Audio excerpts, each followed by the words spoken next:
안녕하세요. 오늘도 사연살롱을 찾아주셔서 감사합니다. 결혼 3개월 차 새댁이에요.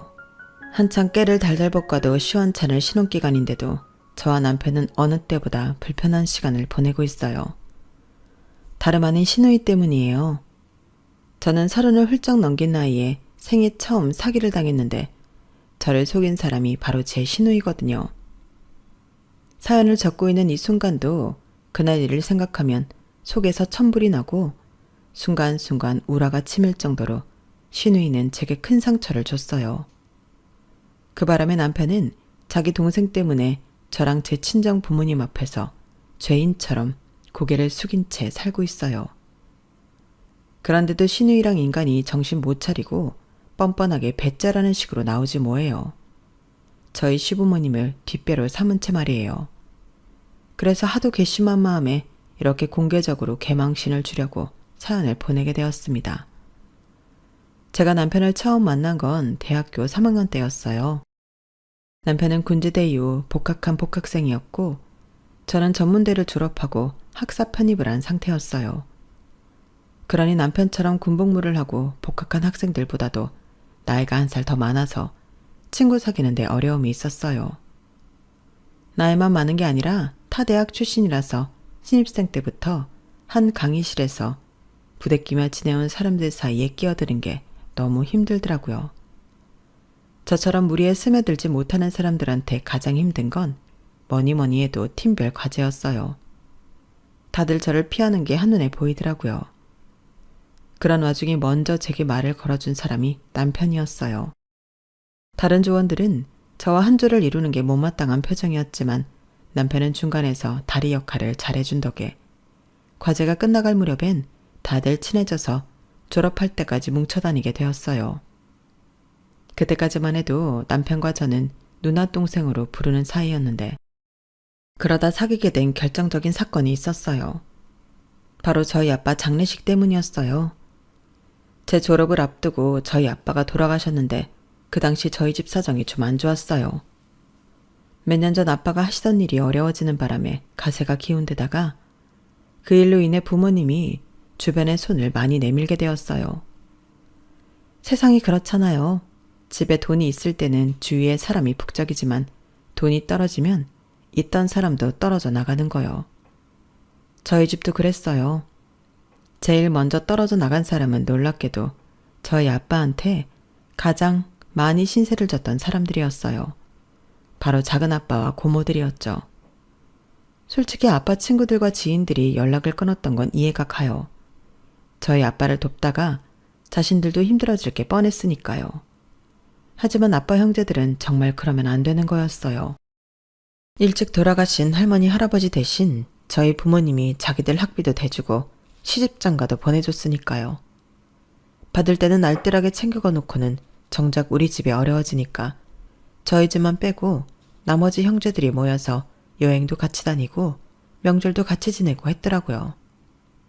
저희 아빠가 돌아가셨다는 부고를 듣고도 가족들을 데리고 장례식장에 찾아오기는커녕 작은아빠와 두 고모만 잠깐 얼굴을 비추고는 바로 가버렸어요. 혹시라도 자기들한테 힘든 소리 할까봐 겁이 나서 그랬는지는 모르겠지만 그래도 인간들이 그러면 안 되는 거잖아요. 상황이 이렇다 보니 장례식을 도와줄 사람이 너무 없었어요. 캐나다에 사시는 외삼촌이 급하게 들어오셔서 장례 일정 내내 도와주시기는 했지만 그래도 여전히 손이 부족하기 마찬가지였죠. 그런 상황에 남편이 3일 내내 장례식장을 지키며 손발이 되어주었고 관을 들 사람이 부족하다는 말에 자기 친구들까지 불러서 저희 아빠 관을 들어주었어요. 지금 생각해도 그때 남편이 없었더라면 어떻게 장례를 치를 수 있었을지 도무지 가늠도 안 될 정도예요. 너무 고마워서 장례가 끝나고 엄마가 봉투에 돈을 담아 남편과 친구들한테 건넸는데 그마저도 남편이 거절하더라고요. 동기 아버님이 돌아가셨는데 당연히 도와야죠. 그러니 부담 갖지 마세요. 그래도 그러는 게 아니지. 내가 너무 고마워서 그러니까 받아줘요. 상현 학생 아니었으면 민영이 아빠 장례식 제대로 못 치렀을 거예요. 어쩜 젊은 사람이 이렇게 속이 깊은지 정말 너무 고마워요. 내가 이 은혜는 꼭 잊지 않을게. 엄마는 남편 손에 억지로 손에 돈봉투를 쥐어주며 말씀하셨어요. 그날 엄마의 말은 빈말이 아니었어요. 저희 엄마는 아직도 그때 일에 대해 제 남편한테 고마워하시거든요. 몇 년 뒤 외삼촌 덕분에 저희 집 상황이 나아져서 전처럼은 아니더라도 꽤 살만해졌어요. 아빠 장례식을 계기로 많이 가까워진 남편과 저는 사귀는 중이었고요. 우리가 본격적으로 사귀기 시작했을 때 누구보다 응원해 주었던 사람이 바로 저희 엄마예요. 제가 그랬던 것처럼 저희 엄마도 제 남편에 대해 굉장히 호감이 있던 터라 무척 반가워하셨거든요. 외삼촌 도움으로 시작하게 된 엄마 가게가 자리를 잡고 생활에 여유가 생기자마자 엄마가 제일 먼저 했던 건 제 남편한테 고급 양복을 사준 거였어요. 남자는 좋은 양복 한 벌쯤은 가지고 있어야 돼. 민영이 아빠가 살아생전에 그랬거든. 양복은 남자들한테는 전쟁터에 입고 나가는 갑옷 같은 거라고. 좋은 갑옷을 입어야 몸에 상처가 안 날 거 아냐. 엄마는 이미 대학을 졸업하고 직장에 취직해 회사원으로 지내던 제 남편한테 무엇보다 필요한 건 좋은 양복이라고 생각하셨던가 봐요. 직장인 월급으로는 사기 힘든 고가의 양복이었지만 엄마는 망설임 없이 구입하셨거든요. 그때까지만 해도 엄마는 몇 년 뒤 제 남편이 그 옷을 입고 결혼식장에 서게 될 줄은 몰랐을 테지만 말이에요. 사귀는 동안에도 남편은 저희 집에 남자 손이 필요할 때마다 매번 찾아와 도와주곤 했어요. 엄마가 그러시는데 그때 이미 제 남편을 보시고는 미래에 당신 사위가 될 거라는 걸 예감하셨다더군요. 그래서 마치 제게 세뇌하듯 자주 이런 말씀을 하셨어요. 내가 살아보니까 결혼 상대를 고를 때 제일 중요한 건 직장이나 돈이 아니더라. 널 얼마나 위해주는 마음이 있는 사람이냐 아니냐가 훨씬 중요한 거지. 네 아빠를 봐도 알겠지만 돈은 있다가도 없어질 수 있어. 자기가 아무리 잃지 않으려고 노력을 해도 말이야. 하지만 사람 마음은 다르다. 아무리 억만금을 줘도 사람 마음은 살 수 없거든. 그러니까 상현이처럼 널 위해주는 남자를 만나. 돈 많은 남자보다 그런 남자가 훨씬 좋은 사람이니까. 저희 엄마가 제 남편을 일찌감치 사익감으로 점찍은 것과 달리 저희 시댁에서는 저를 그리 마음에 들어하지 않았어요. 막 사귀기 시작하던 무렵 주말에 남편이랑 극장에 갔다가 신우이한테 걸린 적이 있었어요. 당시 우리가 손을 잡고 있거나 팔짱을 끼고 있던 건 아니었지만 눈치 빠른 신우이는 단박에 우리 사이를 캐치했고 바로 자기 부모님께 얘기를 했던가 봐요. 다음날 남편이 제게 전화해 어렵게 말을 꺼내더라고요. 저기 민영아, 혹시 이번 주말에 우리 집에 올 수 있어? 자기 집에? 부모님도 계실 텐데 혹시 자기 여동생이 부모님께 우리 사이 얘기라도 한 거야? 그러자 남편은 잠시 뜸을 들이더니 그러더라고요. 엄마가 얼굴이라도 한번 보자고 그러시네? 좀 부담스럽지? 에이, 아니다. 그냥 내가 엄마한테는 잘 얘기할게. 아니야, 자기도 우리 엄마가 불편할 텐데 참고 만나줬잖아. 그리고 나 원래 어른들한테 인기 좋아. 엄마 친구들도 다들 나 예뻐하시거든. 속으로는 많이 떨렸지만 일부러 남편을 안심시키려고 안 그런 척 연기까지 했어요. 그렇게 용기 내서 시댁에 찾아갔는데 민영이라고 그랬나? 우리 상현이랑 같은 과 친구라며. 그럼 동갑이겠네? 아니요, 제가 1살 많아요. 제가 전문대 졸업하고 학사 편입을 한 거라서요. 저는 제 학벌에 별다른 컴플렉스가 없었기 때문에 사실대로 말씀드린 거였는데 전문대를 졸업했다는 말에 어머님 미간이 순식간에 구겨지더라고요. 전문대? 어머, 나는 상현이한테 그 얘기는 못 들었는데. 그래요, 재밌게 놀다 가요. 방금 전까지 말을 놓으시며 편하게 말씀하시던 어머님은 갑자기 존대를 하시며 딱 선을 그으시더라고요. 옆에서 흥미진진한 표정으로 앉아있던 신우이도 묘한 표정을 지으며 자리에서 일어났어요. 그날 어머님은 제가 집에 돌아갈 때까지 내내 제게 존대를 하셨어요. 상대가 내게 존대를 하는 게 대놓고 나한테 욕을 하는 것보다 더 기분 나쁠 수 있다는 걸 저는 그때 처음 알았어요. 그런데 남자들이 신경이 무딘 건지 아니면 제 남편이 유독 그런 건지 모르겠지만 갑자기 시작된 어머님의 존대에 대해 남편은 아무 이상을 못 느끼더란 거예요. 아무리 아랫사람이라지만 초면이니까 존대를 하셨던 게 아닐까? 오히려 반말을 하시는 것보다 그게 나은 거 아니야? 자기야, 내가 말하는 건 그런 의미가 아니잖아. 처음부터 그러셨으면 나도 분명히 그러려니 했을 거야.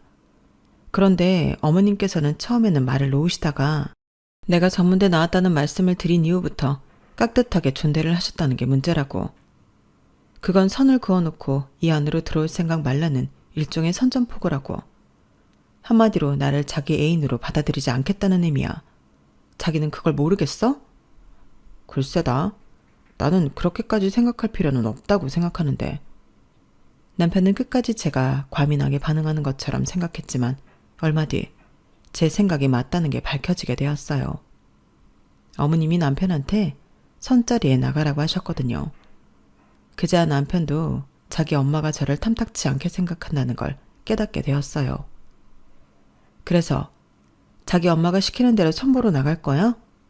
아니야, 내가 손은 봐서 뭐해. 그건 자기한테도 그렇고 상대방한테도 신뢰되는 일인데. 아, 엄마가 왜 이러는지 진짜 모르겠어. 아무튼 내가 선보는 일은 없을 테니까 자기도 너무 걱정하지 말고 마음 풀어. 남편은 자기가 어머님께 잘 얘기를 해보겠다며 호언장담했지만 끝내 어머님 강요에 못 이겨 선자리에 나가게 되었어요. 물론 남편은 그 자리에서 상대방 여성분께 자기는 이미 결혼할 사람이 있다고 솔직하게 말했지만 선자리에 나갔다는 것 자체만으로도 당시엔 남편에 대한 배신감이 컸어요. 하지만 결과적으로는 잘한 일이 되었지만요. 선자리 이후 어머님은 상대방 부모한테 얼마나 욕을 먹었는지 더 이상 남편을 선자리에 내보내지 않았거든요. 그렇다고 저를 며느리로 받아들일 생각도 없었어요. 제가 집에 찾아가면 마치 저를 없는 사람 취급까지 하면서 외면하셨거든요. 어머님을 뵙고 오는 날이면 얼마나 자괴감이 들었나 몰라요. 내가 왜 이런 대접을 받아야 하나. 나 싫다는 사람한테 언제까지 고개를 숙이고 들어가야 하나 하고 말이죠. 그래서 남편이랑 헤어지려고 했던 적도 있었어요. 하지만 인연이 되려고 그랬는지 헤어지려고 할 때마다 남편이 절실히 필요한 상황이 이어졌고 결국엔 내가 믿고 기댈 사람은 남편밖에 없다는 걸 깨닫게 될 뿐이었어요. 그래서 어머님이 그렇게 눈치를 주셔도 끝까지 남편 옆에서 떨어지지 않았어요. 그랬더니 어머님도 더는 저를 떼어낼 궁리를 하지 않으시더라고요. 대신 결혼을 질질 끌며 제가 지쳐서 스스로 나가 떨어지기를 기다리시는 것 같았어요. 그러는 사이 남편보다 3살 아래인 시누이가 결혼을 하게 됐어요. 시누이 부부는 인테리어 관련 회사에 함께 다니고 있었는데 서방님이 몇 년 전 회사를 나가 개업을 했고 결혼 이후에 시누이도 회사를 그만두고 서방님 회사에서 같이 일을 하고 있어요. 어머님 말로는 서방님 댁에서 결혼을 서두르는 바람에 우리보다 먼저 하게 됐다고 하셨지만 그걸로는 저의 결혼을 미루는 이유가 되지는 않았어요.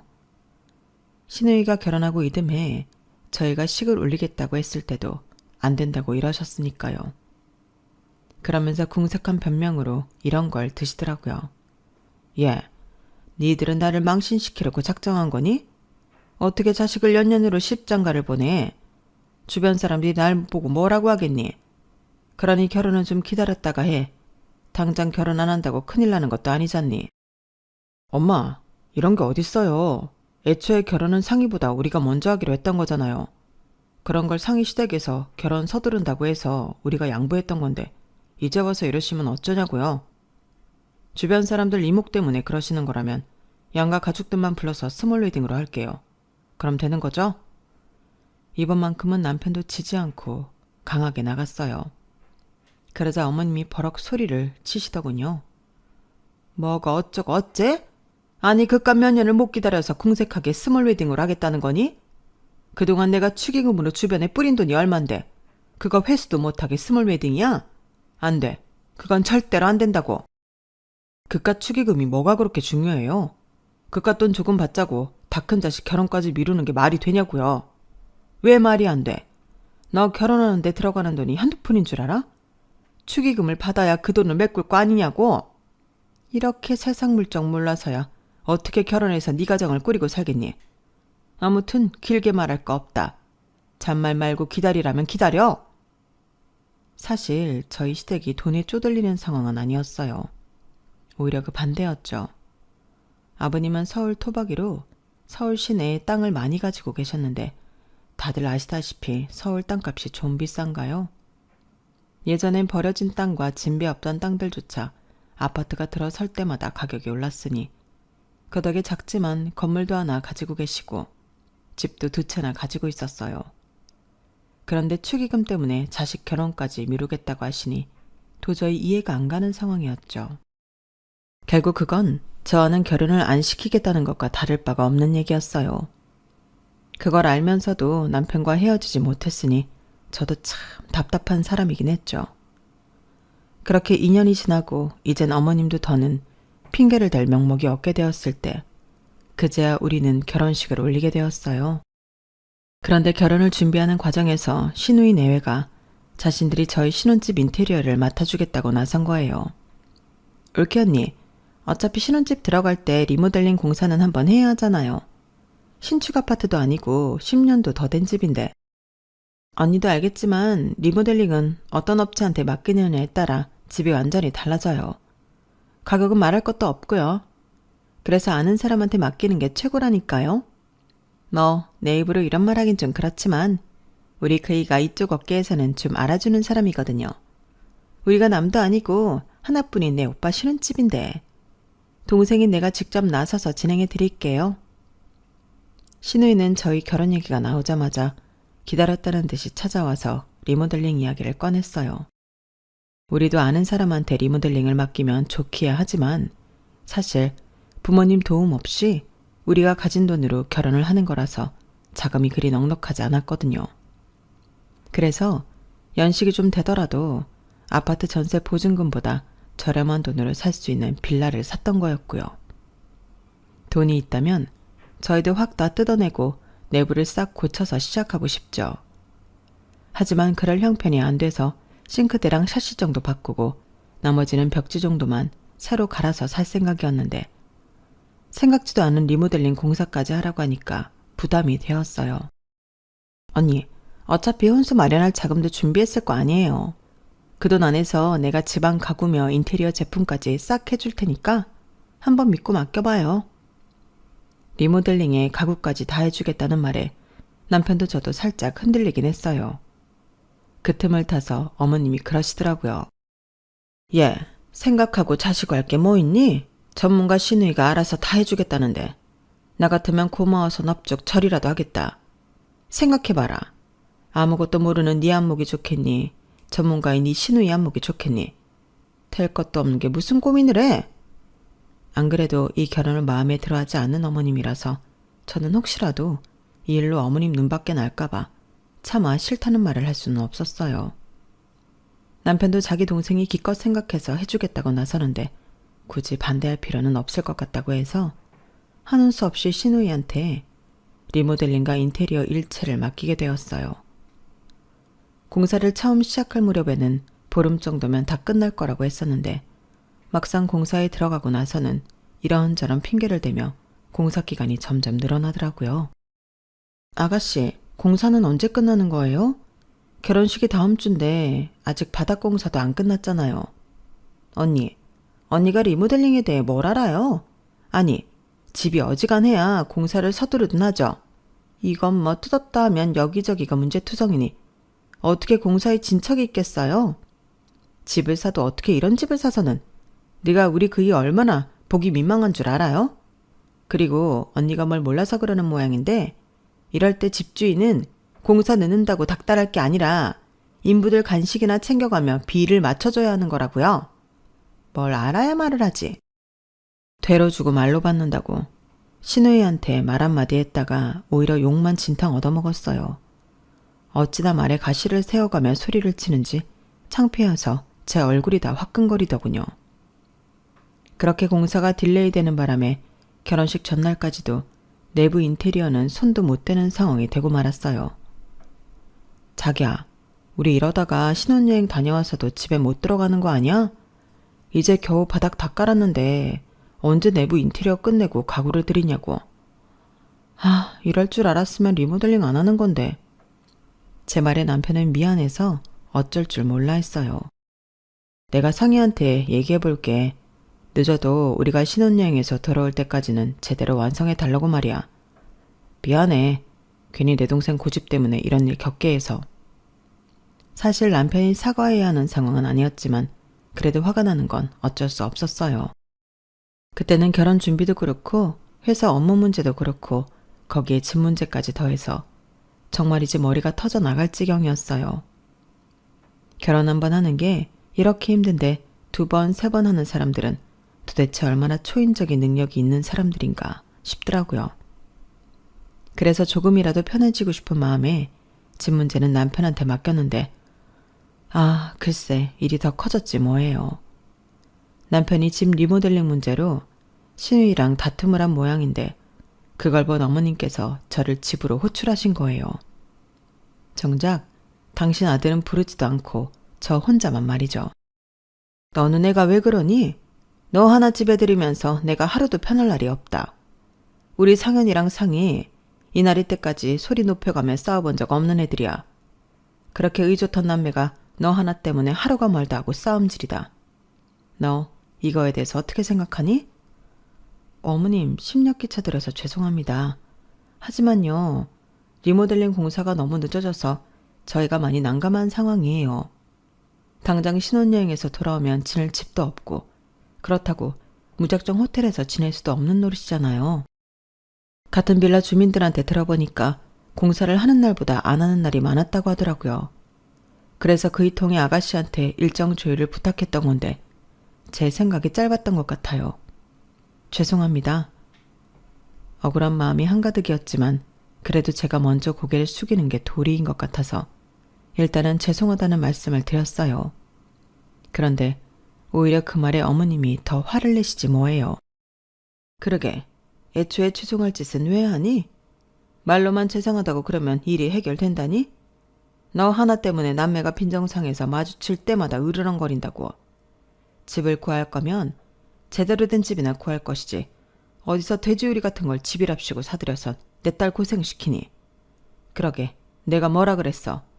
아직은 결혼식 올릴 때가 아니라고 했니 안 했니? 돈 좀 모을 때까지 진득하게 기다렸으면 될걸. 그렇게 결혼식 올려달라고 닥달을 해대더니 결국 이런 일이 터진 거잖아. 너 전생에 결혼 못해서 죽은 귀신이라도 붙은 거니? 내 아들한테 그렇게 달라붙는 이유가 도대체 뭐냐고. 설마 우리 집 재산 보고 그러는 거야? 나 죽고 나면 우리 집 재산 네 손에 들어갈 것 같아서 그러는 거냐고. 집 문제로 시작했던 어머님 훈계는 말이 길어질수록 저에 대한 비난으로 이어졌어요.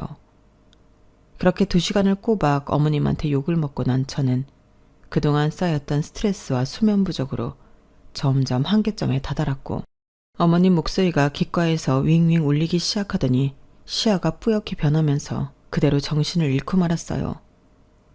눈을 떠보니 이미 병원에 이송된 상태였는지 제가 병상에 누워있더라고요. 옆에는 남편이 제 손에 얼굴을 묻고 앉아 있었고요. 제 손의 움직임을 느꼈는지 남편이 고개를 들었는데 얼마나 울었는지 눈이 퉁퉁 부어 있었어요. 민영아, 이제 정신이 좀 들어? 너 잘못되는 줄 알고 정말 놀랐잖아. 엄마가 도대체 뭐라고 했길래 기절을 한 거야? 밥은 또 왜 그렇게 안 먹고 잠은 또 왜 그렇게 안 잔 건데? 의사 선생님이 영양실조에 수면 부족이라고 하더라. 요즘 세상에 어떻게 영양실조에 걸릴 수가 있느냐고. 내가 미안해. 다 내가 잘못했어. 그러니까 참지 말고 나한테 화를 내. 너 자꾸 참기만 하면 정말 큰일 난다고 그랬단 말이야. 도대체 의사 선생님한테 얼마나 혼났길래 남편이 저를 붙들고 애처럼 펑펑 울었는지 모르겠지만 정신을 잃고 깨어나 보니 정말 정신이 번쩍 드는 것 같았어요. 남편 말대로 그동안 집 때문에 스트레스로 밥도 잘 못 먹고 잠도 잘 못 잤는데 왜 피해자인 제가 신우이랑 시어머니한테 욕을 먹어야 하나 싶더라고요. 내가 좋아서 평생을 같이 살기로 한 남자를 애처럼 펑펑 울게 하면서 말이죠. 그래서 그때 살짝 각성했던 것 같아요. 다음날 태어난 이후 저는 저희 신혼집으로 갔어요. 바닥엔 공사 장비와 쓰레기들이 널브러져 있고 어느 것 하나 제대로 마무리된 것이 없더군요. 일단 휴대폰을 꺼내 일일이 사진을 찍었어요. 공사가 진행 중인 상태며 부자재와 쓰레기까지 빠짐없이 말이죠. 그리고는 이걸 신우이한테 톡으로 보냈어요. 공사를 비롯해 인테리어까지 마무리 가능한 날짜를 보내달라고요. 안 그러면 공사 대금 한 푼도 못 준다고 말이죠. 그랬더니 득달같이 전화가 왔더라고요. 이게 무슨 소리예요? 공사 대금을 못 준다니. 이런 말도 안 되는 경우가 어딨어요? 그건 내가 할 소리예요. 애초에 가능하다고 했던 마감 날짜 2주나 더 지났지만 여전히 집안 꼴이 이 모양이잖아요. 집에 와보니 벌써 며칠째 공사도 안 했다고 윗집 아주머니께서 그러시네요. 평소에도 공사하는 날보다 안 하는 날이 더 많았다고요. 이거 어떻게 된 거예요? 나한테는 공사 시일이 촉박하다고 그러더니 아닌가 보네요. 아무튼 우리도 기다릴 만큼 기다렸고 아가씨 쪽에서 도저히 공사 마무리 못하겠다고 하면 다른 업체에 맡길 거예요. 어떻게 할래요? 제가 강하게 나가자 신우이는 그제야 강아지처럼 낑낑대면서 저희가 신혼여행에서 돌아올 때까지는 책임지고 인테리어까지 맞춰놓겠다고 했어요. 만약에 못하면 그땐 어떻게 할 건데요? 아니, 한다고 해도 얼렁뚱땅 엉망으로 대충 해버릴 수도 있는 거잖아요. 신혼여행에서 돌아왔을 때도 여전히 흙먼지 날아다니고 있을지 모르는데 아가씨가 우리한테 뭔가 확신은 줘야 하잖아요. 아 진짜 좋아요. 공사가 완료 안 됐거나 하자가 있을 시 공사대금의 3배 보상하면 되잖아요. 됐어요? 언니가 사람을 질리게 하는 면이 있는 거 알아요? 엄마가 왜 그렇게 언니를 반대했나 했더니 이제 보니 그 이유를 확실히 알겠네. 잔뜩 삐친 신우이는 그렇게 전화를 끊었어요. 일단 구두라도 약속을 받아낸 저는 결혼식 전에 끝내야 할 회사 업무에만 집중하기로 했어요. 드디어 결혼식 당일이 되었고 무사히 식을 마치고 신혼여행을 떠났어요. 에메랄드빛 바다가 펼쳐진 몰디브 풍경 덕에 그동안 머리를 꽉 조이던 고민들이 하나둘 날아가는 기분이 들었어요. 5박 6일 동안 업무도 없고 스트레스도 없는 그곳에서 모처럼 꿈같은 시간을 보낸 우리는 한국으로 돌아가는 날이 돼서는 그렇게 아쉬울 수가 없었어요. 인천공항에 도착해보니 그자의 현실적인 고민들이 하나둘 몰려오더라고요. 그 중에서 가장 큰 고민은 바로 집 문제였어요. 한국으로 돌아오기 전날 신우이는 남편한테 리모델링이 완성된 집을 사진을 찍어 보내주었는데 제가 쪼아댄 효과가 있었는지 꽤 깔끔하게 잘 나왔더라고요. 다만 아쉬운 점이 있다면 가구와 집안 분위기였어요. 요즘은 사람들이 밝고 화사한 느낌으로 집을 꾸미던데 신우이가 해준 인테리어는 다소 어둡고 올드해 보였거든요. 신우이는 앤틱 가구라서 그렇다며 신경 써서 좋은 걸로 넣어줬더니 트집이냐고 문자로 툴툴대더라고요. 아무튼 직접 보고 판단하자 싶어서 시댁에 인사를 드리러 가기 전에 먼저 저희 신혼집으로 향했어요. 그런데 앤틱 가구라고 해서 저희는 앤틱풍의 새 가구인 줄 알았더니 정말 앤틱이더라고요. 좋게 말해서 앤틱 가구지 이건 누가 봐도 남이 쓰던 일반 중고 가구였어요. 사진으로 볼 때보다 상태도 더 형편없었고요. 나무 탁자는 물을 먹어서 그런지 상판이 갈라진 곳이 꽤 있는 데다 침대 역시 헤드가 꼬질꼬질하게 때가 타 있더라고요. 집 안에 있는 가구들 중 어느 하나도 온전한 게 없을 정도였어요. 심지어 가죽 소파에는 얼룩까지 져 있더라고요. 이게 뭐야? 이게 무슨 앤틱 가구야? 그냥 중고나라지. 자기야, 이거 너무 심하지 않아? 아니, 비싼 가구라서 추가 비용까지 들었다더니 가구들 꼴 좀 봐. 누가 쓰다 버린 걸 집어왔다고 해도 믿을 정도잖아. 이런 걸 어떻게 써? 이 기집애가 진짜 사람 가지고 장난치는 것도 아니고 일단 내가 전화해 볼 테니까 당신은 좀 쉬고 있어. 남편은 얼굴이 벌겋게 달아올라서는 휴대폰을 들고 화장실로 들어갔어요. 저는 도저히 먼지 모를 얼룩져 있는 소파에 앉고 싶지도 않아서 그대로 주방으로 향했어요. 그런데 주방 싱크대가 이상하게 기울어진 느낌이 들지 뭐예요. 그래서 상판에 볼펜을 올려보았더니 돌돌돌 굴러가는 거예요. 제가 본 대로 기울어진 게 맞더라고요. 뿐만 아니라 바닥 미장을 잘못했는지 집안 곳곳에 마룻바닥이 울퉁불퉁해서 의자며 식탁이 흔들거리더라고요. 의심에 의심을 물고 온다고 하나가 거슬리니까 하나같이 전부 다 거슬리기 시작했어요.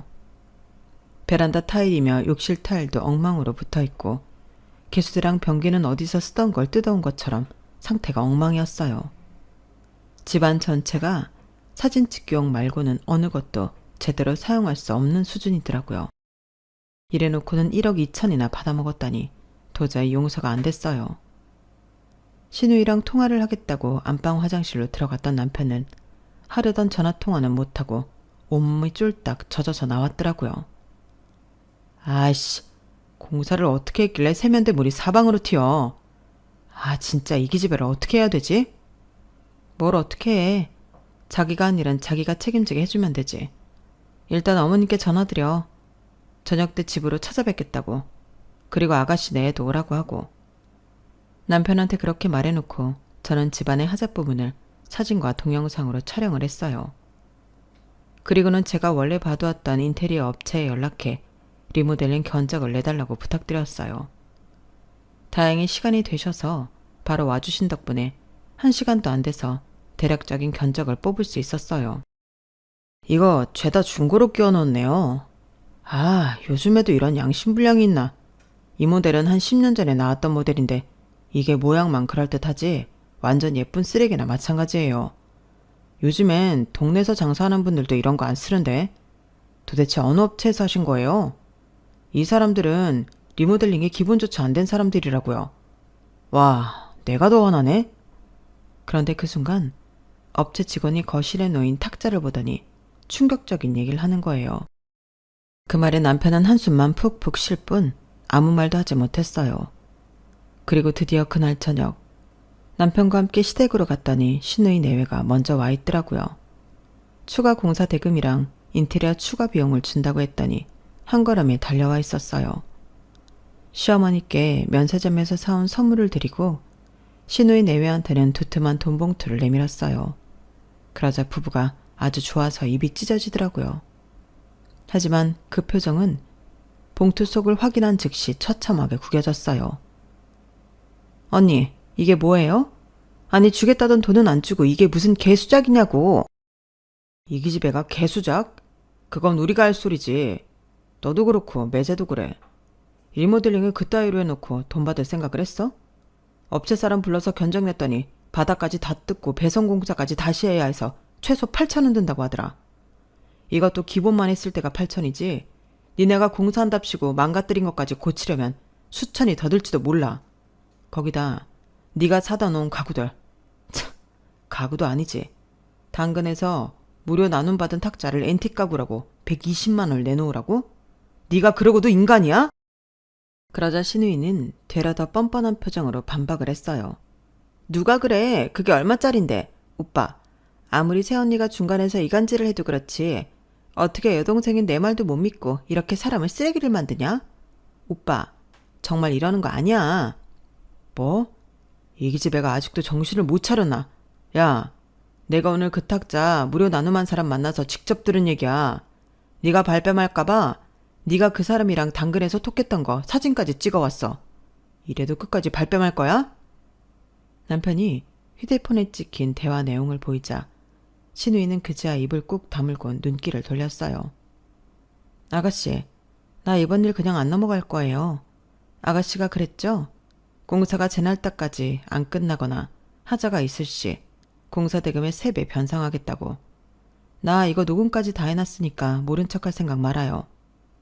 당사자 간의 통화 내용 녹취는 법적으로도 효력이 있으니까. 거기 아가씨가 우리한테 공사 대금이며 인테리어 제품 가격 명시해서 보내준 명세서거든요. 여기에 토탈 금액 적힌 거 보이죠? 그 금액의 3배 보내주세요. 기간은 일주일 줄게요. 그 안에 입금 안 되면 나 바로 고소 들어갈 거예요? 그 말에 신우이 내외는 물론 어머님도 개거품을 물고 난리를 치셨어요. 집에 여자가 잘못 들어와서 이러네. 처음부터 내가 마음에 안 들었네. 아주 온갖 저주까지 퍼부으시며 난리를 치셨죠. 어머님, 이 집에 여자가 잘못 들어와서 그런 게 아니고요. 이 집에 있는 여자들이 잘못된 사람들이라서 그런 거예요. 그리고요, 앞으로는 저한테 예의 좀 지켜주세요. 저도 어디 나가서 이런 대접 받을 사람 아니거든요. 어머님이 저 대접 안 해주시면 저도 어머님이랑 아가씨한테 절대 대접 안 해줄 거예요. 세상에는요, 공짜가 없어요. 좋은 것도 공짜가 없고요. 나쁜 것도 공짜가 없어서 상대한테 욕을 하면 똑같이 욕 얻어먹고 칭찬을 하면 똑같이 칭찬을 받는 거예요. 그러니까 앞으로 저한테 대접받고 싶으시면요, 저한테도 대접해주세요. 아셨죠? 그날 그렇게 저는 시어머니와 시누이한테 최후 통첩을 날리고는 남편과 함께 집으로 돌아왔어요. 그리고 정확히 4일 뒤 남편 통장으로 거액의 돈이 들어왔더라고요. 시누이가 낸 건 아니고 시어머니가 내주신 거라는 걸 뻔히 알고 있었지만 그래도 한 푼도 돌려주지 않고 다 받아 챙겼어요. 쉽게 용서를 해주면 다음에도 또 나쁜 짓을 저지르고도 뻔뻔하게 배째라고 나올 수 있으니까요. 현재 저희 부부는 그때 변상받은 돈으로 집을 깔끔하게 수리해서 잘 살고 있어요. 이번 일로 참는 것만이 능사가 아니라는 걸 뼈저리게 느낀 저는 앞으로도 쉽게 봐주지 않을 생각입니다. 그러다 보면 시어머니도 시누이도 조금은 변하지 않을까 기대해요. 누울 자리를 보고 발을 뻗어야 한다는 걸 깨닫는다면 말이죠. 지금까지 제 사연을 들어주셔서 감사합니다. 건강 잘 챙기시고 좋은 하루 보내세요. 여러분, 사연 댓글에 응원과 현명한 조언 부탁드려요. 좋아요와 구독은 저에게 큰 힘이 됩니다. 오늘도 좋은 일 가득하세요.